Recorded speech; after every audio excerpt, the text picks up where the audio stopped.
నమస్తే, welcome to our channel. నేను మీ పద్మావతి. ఈ రోజు మనతో పాటు ప్రముఖ ఆధ్యాత్మికవేత్త మరియు ఆస్ట్రాలజర్ బ్రహ్మశ్రీ సుభాష్ శర్మ గారు ఉన్నారు. మరి ఆయనతో మాట్లాడి కన్యా రాశి వారికి ఉగాది నుంచి ఉగాది వరకు ఇటువంటి ఫలితాలు ఉండబోతున్నాయని తెలుసుకునే ప్రయత్నం చేద్దాం. మరి మీరు కూడా వీడియోని ఎక్కడ కూడా స్కిప్ చేయకుండా పూర్తిగా చూసేయండి. నమస్కారం గురువు గారు. శ్రీమాత్రే నమః. గురువు గారు, ఉగాది నుంచి నూతన సంవత్సరం వస్తుంది. అయితే శ్రీ విశ్వావసు నామ సంవత్సరం ఈ కన్యా రాశి వారికి ఎటువంటి ఫలితాలను తెచ్చిపెట్టబోతుందంటారు? మరి ముఖ్యంగా ఒకవేళ మంచి ఫలితాలు ఉంటేనే వాటిని ఎలా సఫలం చేసుకోవాలంటారు, లేకుంటే ఏమైనా కష్టకరమైన ఉంటే కనుక వాటి నుంచి ఉపశమనం పొందవచ్చు అంటారు? తప్పకుండా తెలియజేస్తాము. ముందుగా ప్రేక్షకులందరికీ శ్రీమాత్రే నమః, శ్రీ గురుభ్యో నమః. చూస్తున్న ప్రేక్షకులందరికీ కూడా విశ్వవసునామ సంవత్సర నూతన ఉగాది శుభాకాంక్షలు తెలియజేసుకుంటూ మీ అందరికీ కూడా శుభం లాభం కలగాలని కోరుకుంటూ ఇక గోచార ఫలితాల్లోకి వెళ్ళిపోదాం. ముఖ్యంగా గోచార ఫలితాల్లో ఇప్పుడు చెప్తున్నటువంటి రాశి కన్యా రాశి. మరి కన్యా రాశి వారికి ఆదాయ వ్యయాలు ఏ రకంగా ఉన్నాయో ఒకసారి చూసుకుందాం. కన్యా రాశి వారికి కనుక చూసుకుంటే ఆదాయము 14, ఖర్చు 2, అలాగే రాజపూజం అంటే గౌరవించేటటువంటి వారు 6 ఉంటే, అలాగే తిట్టేటటువంటి వాళ్ళు కూడా అంటే అగౌరవించేటటువంటి వారు కూడా 6 పాలల్లో ఉంటున్నారు. సమపాలల్లో రాజపూజ అవమానాలు సమపాలల్లో ఉన్నాయి. ఖర్చు కూడా తక్కువగా ఉంది, సంపాదించేటటువంటిది ఎక్కువగా ఉంటే 14% సంపాదిస్తూ ఉంటారు. ఇది కాలానుగుణంగా మార్పు చెందుకుంటూ వస్తుంది రాజపూజ ఆదాయ వ్యవహారాలన్నీ కూడా. ఇక గోచార ఫలితాల్లోకి వెళ్తే కన్యా రాశి వారికి గురువు 10వ స్థానంలోను, శని 7వ స్థానంలోను, రాహు 7వ స్థానంలోను, అలాగే కేతువు జన్మస్థానంలోనూ సంచరిస్తూ ఉన్నారు. ఈ విశ్వవసునామ సంవత్సరంలో ఈ ఉగాది నుండి మీ జాతక నిర్ణయాలు చూసుకుంటే 10వ స్థానంలో గురు సంచారం ఏ రకంగా ఉంటుందో ఒక్కసారి తెలుసుకుందాం.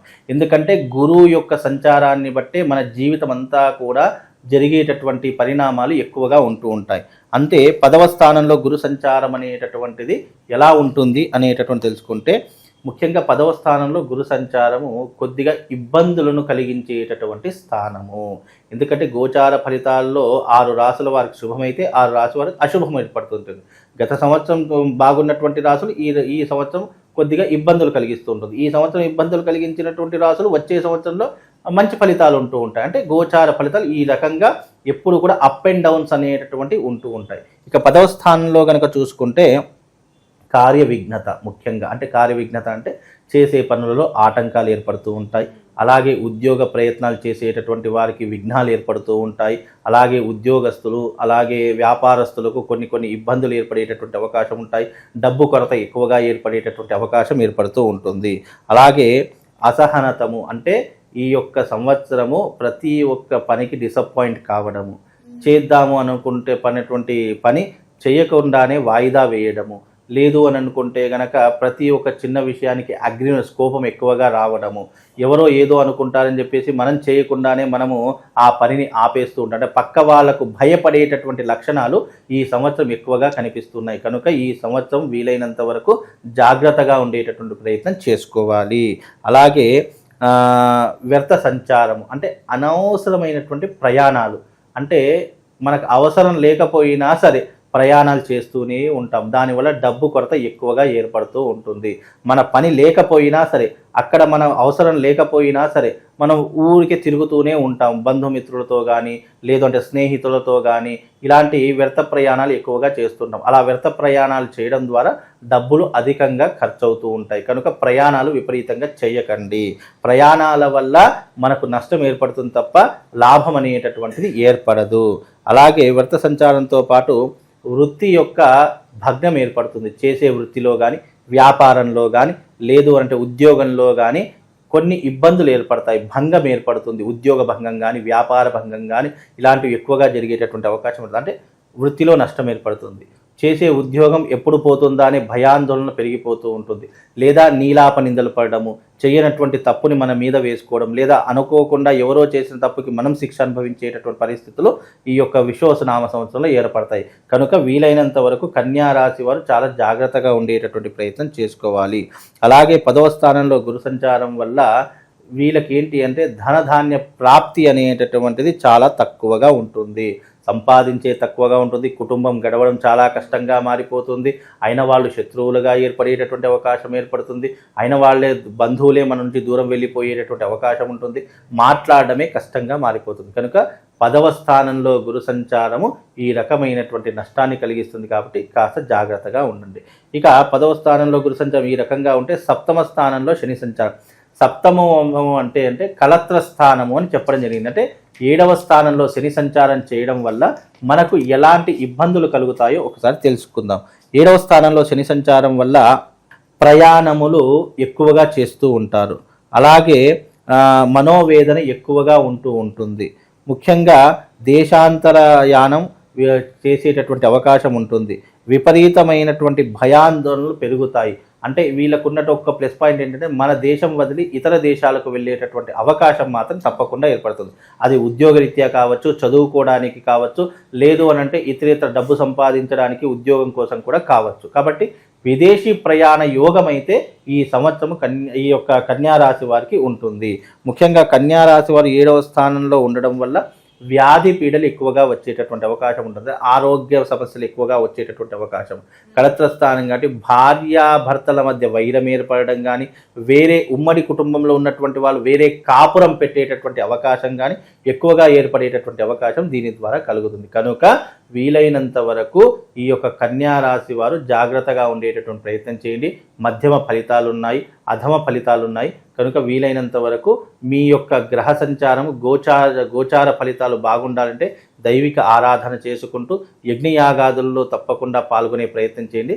తద్వారా ఎంతో కొంత వాళ్లకు సాటిస్ఫాక్షన్ జరిగే అవకాశం ఉంటుంది.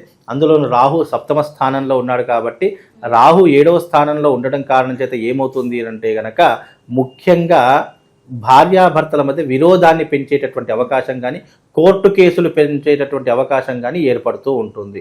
తల్లిదండ్రులు కానీ లేదా అన్నదమ్ముల మధ్య వైరం పెంచేటటువంటి అవకాశం ఉంటుంది.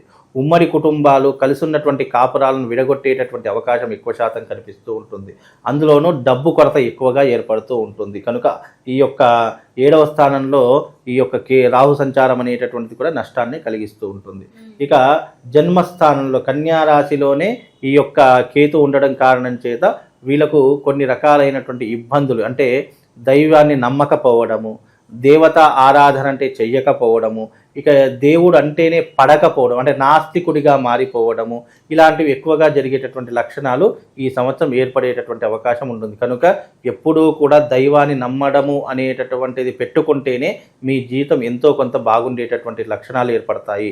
దైవాన్ని నమ్మకపోతే గనక కష్టాన్ని చవి చూసేటటువంటి అవకాశాలు ఉంటాయి. కనుక ముఖ్యంగా కన్యారాశి వారు ఈ సంవత్సరం తప్పకుండా దైవిక ప్రార్థన చేసుకోండి, యజ్ఞయాగాదుల్లో పాల్గొండి, ఎంతో కొంత లాభం జరిగేటటువంటి అవకాశం ఉంటుంది.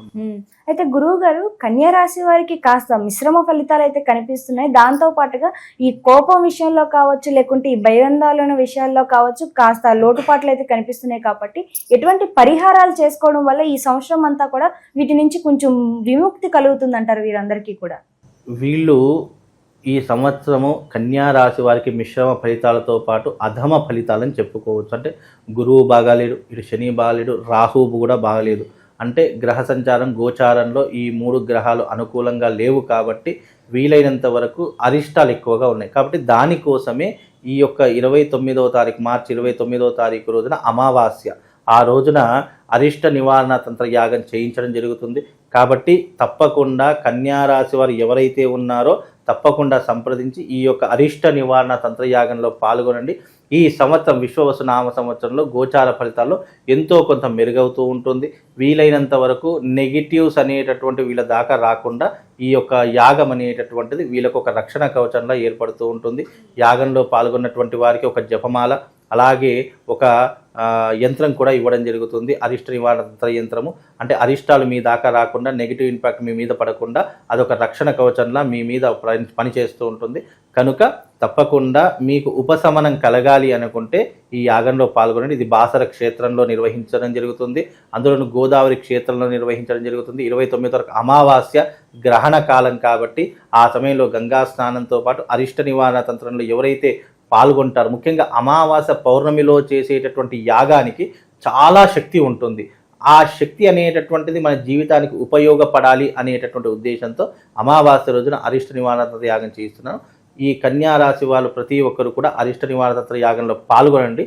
తప్పకుండా వాళ్ళకున్నటువంటి గ్రహ దోషాలు కొంతలో కొంతవరకు తొలగిపోయేటటువంటి అవకాశం ఏర్పడుతుందమ్మా. ఇక ప్రతి ఒక్క రాశి వాళ్ళు, ఈ రాశి వాళ్ళు ఎవరైతే ఉన్నారో తప్పకుండా ఈ సంవత్సరము షష్టగ్రహ కూటమి ప్రతి ఒక్క రాశుల మీద ప్రభావం చూపించేటటువంటి అవకాశం ఏర్పడుతుంది. కనుక ఈ సంవత్సరము గోదావరి క్షేత్రమునందు, బాసర జ్ఞాన సరస్వతి దేవస్థానమునందు, గంగా తీరమునందు అరిష్ట నివారణ తంత్రయాగం చేయిస్తున్నాము.